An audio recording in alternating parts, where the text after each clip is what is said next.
Nous sommes avec Alexis Le Goff, cofondateur de Family Link. Bonjour Alexis. Est-ce que vous Bonjour. pouvez vous présenter puis présenter Family Link? Family Link. Family. Donc, je m'appelle Alexis Le Goff, j'ai 36 ans, je suis ingénieur de formation et j'ai cofondé Family Link, qu'on va présenter un peu plus tard.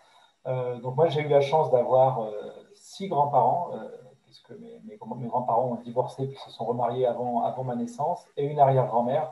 Donc je connais assez bien la silver economy d'un point de vue personnel, puisque j'ai donc eu sept grands-parents et arrière-grands-parents jusqu'à mes 15 ans. Donc j'ai beaucoup grandi avec eux et c'est un public que j'ai vu vieillir et donc je suis sensible aux personnes âgées. D'accord. Family Link, c'est un cadre photo euh, C'est un qui, cadre photo. qui fait le lien entre les petits-enfants, enfin la famille et la personne, j'imagine. Donc Family Link, c'est un objet qu'on achète, c'est un cadre photo, comme vous l'avez dit, qui permet à la personne qui en est équipée de recevoir des photos instantanément et sans avoir rien à faire. Donc vraiment, pas de bouton, pas de menu, pas de réglage, pas de configuration initiale, pas de clé Wi-Fi à rentrer, etc. C'est vraiment du plug and play. Il suffit de le brancher, il démarre et il est prêt à recevoir des photos. D'accord. La question que j'ai envie de vous poser, c'est qu'il y a eu pas mal de cadres photos qui ont existé dans le passé. Qu'est-ce que vous apportez de plus par rapport à tous ceux qui ont existé dans le passé? Alors, effectivement, il y a eu un boom des cadres photo non connectés. C'était vers 2010. Donc, c'était un cadre photo sur lequel on mettait une clé USB ou une carte SD et qui permettait d'afficher en diaporama les photos qui étaient sur la clé. Le gros problème de ces cadres photos, c'est que il faut recharger la clé ou recharger la carte SD qui est dessus. Et du coup, ça oblige. C'est quelque chose que peu de gens font et rapidement, on se retrouve à défiler avec les mêmes photos en boucle. Nous, ce qu'on apporte, c'est la connectivité. Donc, l'appareil est connecté, ce qui permet, dès qu'un enfant ou un petit enfant pense à sa grand-mère et lui envoie une photo, ça apparaît sur le cadre sans que la personne n'ait rien à faire. Donc, il y a ce renouvellement quotidien si la famille joue le jeu.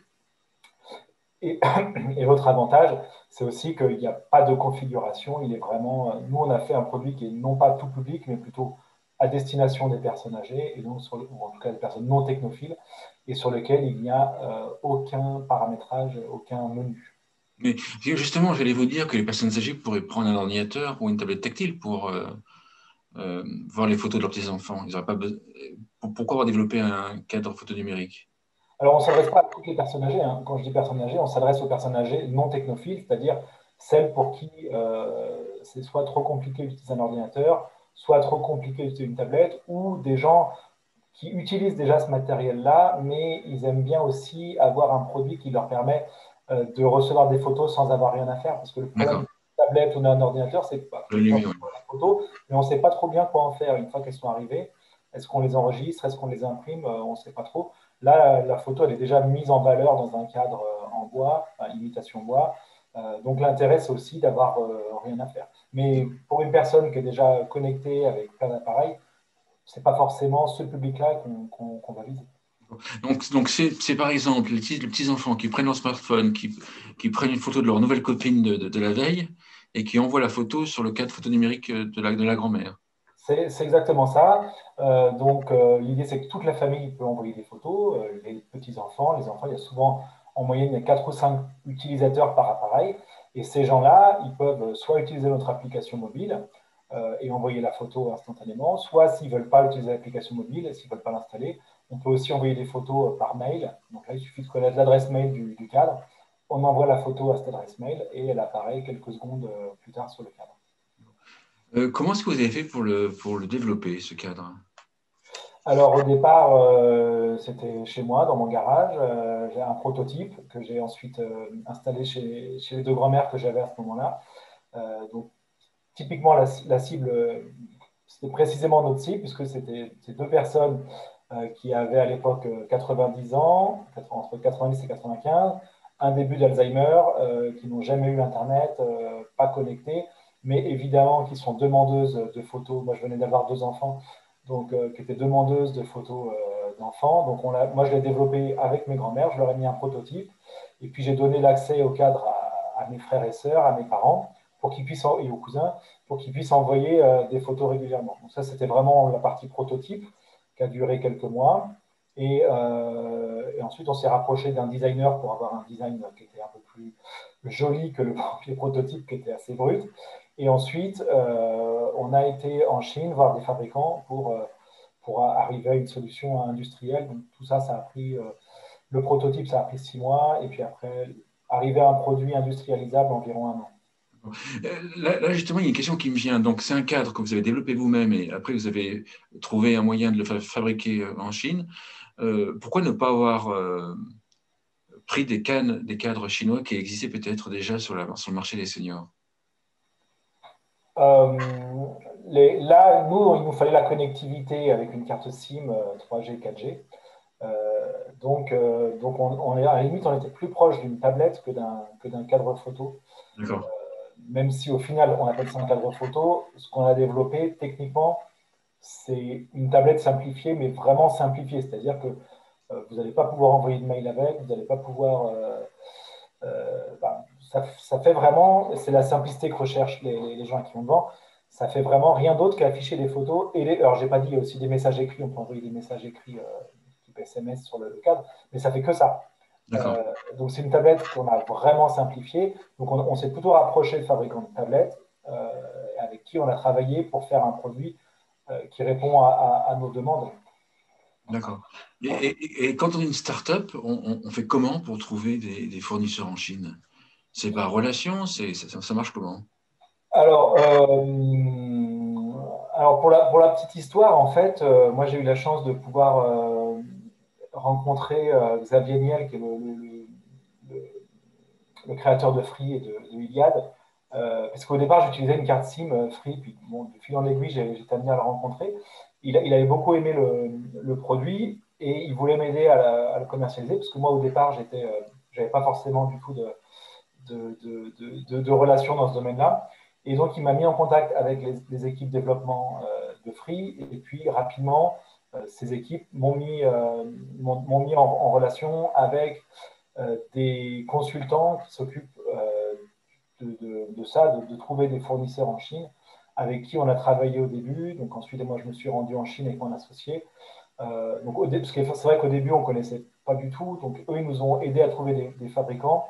Et puis après, on a visité, on est allé sur place, on a visité les différentes usines.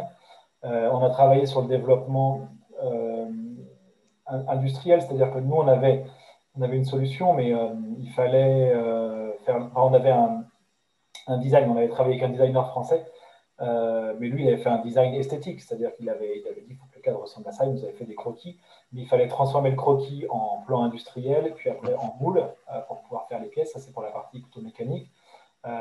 Donc là, on a travaillé avec des ingénieurs en Chine. Et puis petit à petit, on est devenu un peu autonome à force de. On a fait 3 allers-retours en Chine. Et à la fin, on est devenu autonome. Et maintenant, on travaille en direct avec les fabricants, puisque bon, une fois qu'on a été sur place plusieurs fois, on arrive nous-mêmes à trouver des fabricants. On a compris un peu comment ça fonctionne. Donc ça, c'est ce qu'on a fait dans les 3 dernières années, enfin, depuis qu'on a commencé à industrialiser les produits. Et là, maintenant, on arrive à un. Donc ça je dirais que c'était le plus simple de commencer comme ça, puisqu'on avait des fonds qui étaient limités, donc on ne voulait pas se lancer dans des développements importants. C'est pour ça qu'on a travaillé plutôt avec des fabricants de tablettes. Mais là, maintenant, ça fait 3 ans on a 3 ans d'ancienneté. Là, maintenant, on en est à une phase où on aimerait euh, rapatrier la production en France et plutôt que de faire venir de Chine l'appareil fini, on va faire venir de Chine uniquement les composants qu'on ne peut pas trouver ailleurs, c'est-à-dire par exemple l'écran, la batterie, si on prend un modèle avec batterie, enfin, des composants, et puis après faire l'assemblage et l'assemblage et une partie de la fabrication en France. D'accord, d'accord. Concernant la commercialisation, le cadre est commercialisé comment? Alors, le cadre, il est commercialisé essentiellement en ligne, donc sur notre site internet, family.fr, sur Amazon. Et puis ensuite, on a quelques revendeurs qui le distribuent, notamment c'est des magasins qui distribuent par exemple des produits pour personnes âgées ou des produits, des photos ou des produits informatiques qui ont repéré notre produit et qui nous ont demandé s'ils pouvaient le distribuer. Ensuite, on a le groupe CIC Crédit Mutuel qui distribuent aussi notre produit dans leurs agences. Parce que dans leur CIC Crédit Mutuel, c'est des banques, il y a souvent à l'intérieur de ces agences un petit corner, téléphone portable, forfait et objets connectés. Ensuite, on a la CARSAT Normandie qui a distribué notre produit à des retraités de leur région. Donc ça, c'est terminé, mais ça a eu lieu dans le passé. Il y a également la Croix-Rouge qui avait fait une opération et qui proposait notre cadre à un prix réduit aux gens aux donateurs. Ouais. Mais sinon, c'est essentiellement en ligne. Je disais 80% de la vente se fait en ligne, soit sur notre site, soit sur Amazon. Si c'est en ligne, c'est-à-dire qu'en fait, j'imagine que c'est la famille, c'est les enfants qui achètent le cadre pour leurs parents ou leurs grands-parents. Que ce soit en ligne ou pas en ligne, c'est systématiquement quasiment la famille qui achète. Donc, notre clientèle, ça va être des gens d'une cinquantaine d'années qui achètent ça pour leurs parents qui commencent à être dépendants et qui sont demandeurs de photos. Et, ça c'est plutôt les enfants ou les petits-enfants. On a aussi des petits-enfants qui, alors généralement, eux, ils vont se cotiser à l'occasion de Noël ou d'un anniversaire pour acheter ce produit. Comment est-ce que vous avez fait pour faire la promotion sur Internet? C'est-à-dire, en fait, on marque, je provoque un peu, on marque cadre senior, on marque cadre pour senior.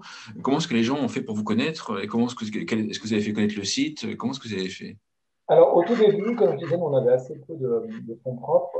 Donc, on a voulu faire une campagne de crowdfunding sur Kickstarter. On a fait une campagne pour nous faire connaître. Cette campagne, elle a échoué. Je pense parce qu'on l'avait bien préparée, mais comme on voulait rester discret, au départ, on ne voulait pas se faire connaître tant que le produit n'était pas prêt. On n'avait pas du tout communiqué. Donc, on n'avait rien sur Internet. On n'existait pas sur Internet.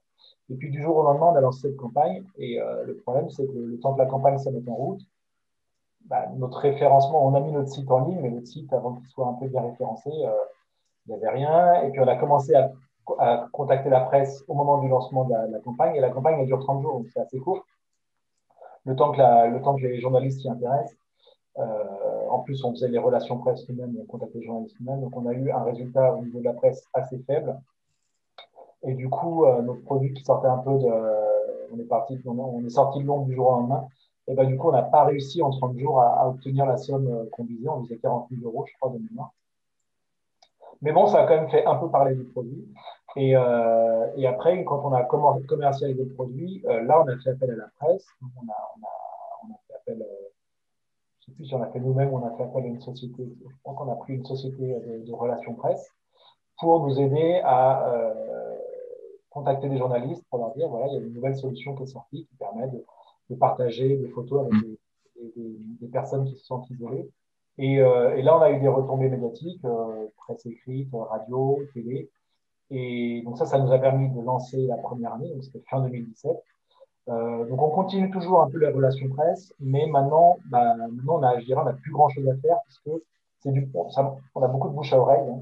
Comme je disais, notre cible, nous, les gens à qui on vend ce produit, c'est des personnes, des quinquagénaires en gros. C'est une population qui fonctionne beaucoup au bouche à oreille. Donc maintenant, comme on a une grosse communauté, je dirais que quasiment sans rien faire, on arrive à avoir des bonnes ventes. Après, régulièrement, on fait des opérations de communication. Mais maintenant, ça fait 3 ans qu'on est installé, quand on tape cadre photo connecté, cadre photo senior dans Google, je pense qu'on est le premier résultat. Cadre photo connecté, on doit être, si on n'est pas le premier, on est en tout cas sur la première page. Mais ça s'est fait, ça a pris du temps. Bien sûr. Donc nous, ce qui a bien marché, c'est la presse, mais je dirais c'est aussi le temps, quoi. Ça nous a pris au moins 1 an avant d'être bien référencé, connu. Enfin, connu, on n'est pas encore connu suffisamment, mais en tout cas, et, voilà. Et maintenant le bouche à oreille, ça c'est un peu magique, c'est qu'une fois que le produit est lancé depuis plusieurs années, il n'y a rien à faire entre guillemets, et les gens en parlent. En plus, comme nous, c'est un produit qui s'adresse à toute la famille. Par exemple, si vous achetez ce produit pour votre maman, par exemple, vous allez donner l'accès à vos cousins, à vos frères et sœurs, qui eux-mêmes vont se dire, eux ont des parents, D'accord, oui, bien sûr. Eux vont au Noël d'après se dire, tiens, je vais l'acheter pour le Noël d'après. Donc, Oui, sans rien faire, par capillarité, un petit peu, ça va d'une famille à l'autre, comme ceci. D'accord. Effectivement, si moi je suis le cousin et puis effectivement je suis connecté sur le cadre la grand-mère de je sais pas qui, de mon cousin, je sais plus comment ça marche là. Non, mais Et- voilà, on invite des gens, et ces gens-là eux-mêmes ont des beaux-parents, des parents, etc. Et du coup, au Noël d'après, au moment où ils réfléchissent à un cadeau, ils disent, ça passe très bien. Maintenant, en plus, elle est en maison de retraite. Oui. Elle se plaint qu'elle n'a pas assez de nouvelles. Bon, on va lui prendre ça. Et puis, Ah oui, oui, bien joué, j'avais pas saisi cet aspect-là. donc, Euh, ça fait que notre produit se balade dans les familles. Souvent, au départ, les gens ils achètent un cadre, et puis rapidement, enfin, rapidement, ils en ont deux ou trois, puisque en fait, ils ont d'autres personnes dans la famille qui en ont acheté, puis qui ont donné l'accès, puisqu'on se partage des accès sur l'appareil. L'idée, c'est qu'il y ait le plus de personnes possible qu'on voit des photos. ouais, pas mal. Comment est-ce qu'on fait quand on est une start-up pour une petite entreprise pour avoir un accord avec le Crédit Mutuel? Alors là, c'était par relation, puisque je crois que mon associé connaissait quelqu'un qui est au Crédit Mutuel. En fait, c'est pas Crédit Mutuel, c'est la branche du Crédit Mutuel qui s'appelle Euro Information Télécom. C'est un D'accord, opérateur mobile d'accord, virtuel. C'est eux d'accord, qui détiennent Énergie Mobile, etc. Et cette personne travaillait là et les opérateurs, enfin cet opérateur-là, à ce moment-là, il cherchait des objets connectés à mettre dans leur catalogue. d'accord. Euh, donc, c'est un opérateur qui vendait essentiellement des téléphones et des forfaits. Et là, ils cherchaient des produits connectés innovants. Et donc, quand ils ont entendu parler de ce produit, ils étaient intéressés. Donc, ça s'est fait comme ça. Mais la plupart des contacts qu'on a eus, étant donné que nous, on n'a pas de commerciaux, on n'a pas d'équipe commerciale, la plupart des contacts qu'on a eus, ce sont des gens qui sont venus spontanément. La CARSAT, c'était pareil, c'était salon des seniors, je crois, ou je ne sais plus quel salon. Ce sont des gens qui sont venus naturellement. Pareil, on a un contrat avec Deutsche Telekom pour l'Allemagne. Bah, c'est Deutsche Telekom qui est venu sur notre stand à l'IFA. Donc, bah, comment on fait? La réponse, c'est de se faire voir, de se faire connaître. Parce que toute la communication qu'on fait, nous, la communication qu'on fait, on la fait essentiellement, on cible les particuliers, donc communication B2C. Mais dans les particuliers, il y a des professionnels qui vont entendre cette publicité ou qui vont entendre parler de ce produit. Donc, nous, notre stratégie, c'est de faire parler de nous le plus possible. Enfin, c'est trivial, en espérant que derrière, il y a que les gens viennent. Parce que nous, on n'a pas d'équipe commerciale pour aller démarcher. Bien sûr. Si c'est Crédit Mutuel, je pense qu'on n'aurait pas eu l'idée de toute façon d'aller les contacter. Donc, pour l'instant, tant qu'on n'a pas d'équipe commerciale, bah, on attend, enfin, on se fait repérer, on se fait remarquer, et pour l'instant, ça a plutôt bien marché. D'accord. Une de mes dernières questions, est-ce que vous cherchez des partenaires pour vous développer dans les prochains mois, prochaines années? Et quel type de partenaire vous recherchez?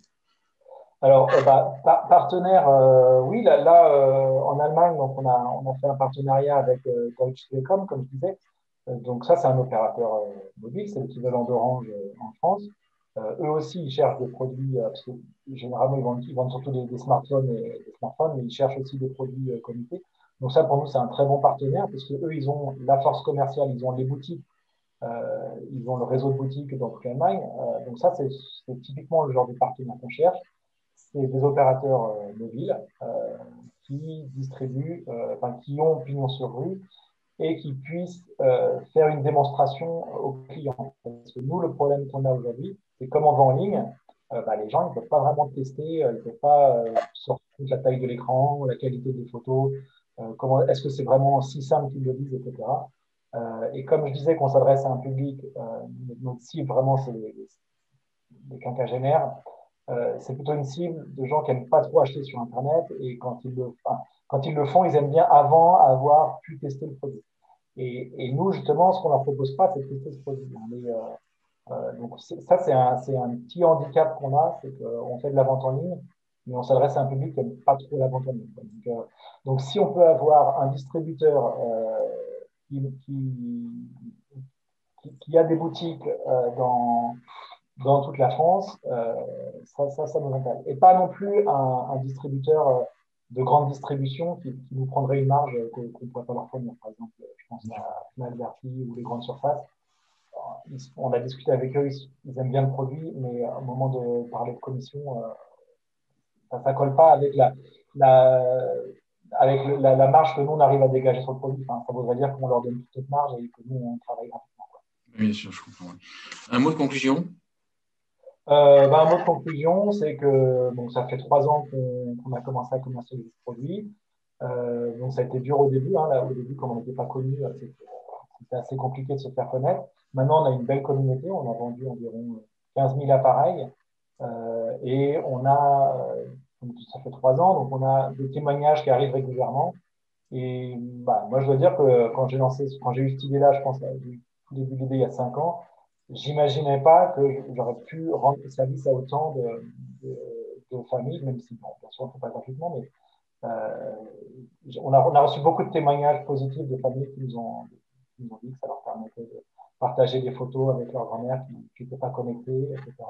Donc, on est très, très heureux de savoir que notre produit continue de bien fonctionner et permet de rendre service à autant de familles.